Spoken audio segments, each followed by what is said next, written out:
And the story that comes to my mind, and it's really mind-blowing, because when we're looking at the hardship and the ease, we always, again, we say, why is it that this person who's a disbeliever, who speaks ill about the deen, who does this and that, why is it that this person has such an easy life? And why is it that that believer has such a difficult life? How many of you have heard of Al-Hafidh ibn Hajar al-Asqalani, rahimahullah ta'ala? The most famous scholar who explains Sahih al-Bukhari is this man, Ibn Hajar al-Asqalani. Great scholar. You know what else? He was rich. He used to dress elegantly.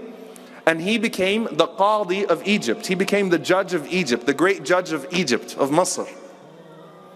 Ibn Hajar is walking in the marketplace. The guy is incredibly handsome. He's a good-looking man. He's scholarly. You know, he's dressed well. He lives well. He has position in society. And he's walking in the marketplace, and there is a non-Muslim that's selling oil that's used for the lamps.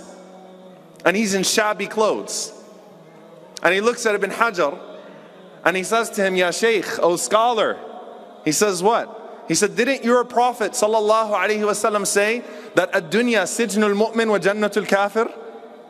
This world is a prison for the believer and a paradise for the disbeliever? He said, yes. He said, so what Jannah am I in, and what prison are you in?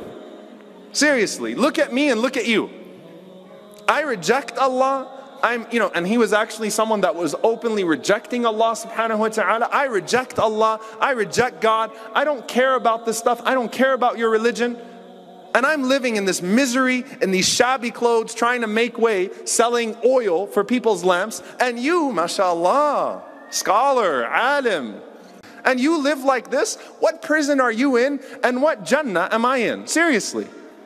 And Ibn Hajar rahimahullah, he responded, and he says, أنا بنسبة لما أرجوه في الآخرة من نعيم كأني في سجن. He said, as for me, comparing that which I have to that which I expect from Allah in the hereafter, I feel like I'm in a prison. Subhanallah. That which I expect and desire and that which I hope Allah will give me in the hereafter, I feel like I'm in a prison.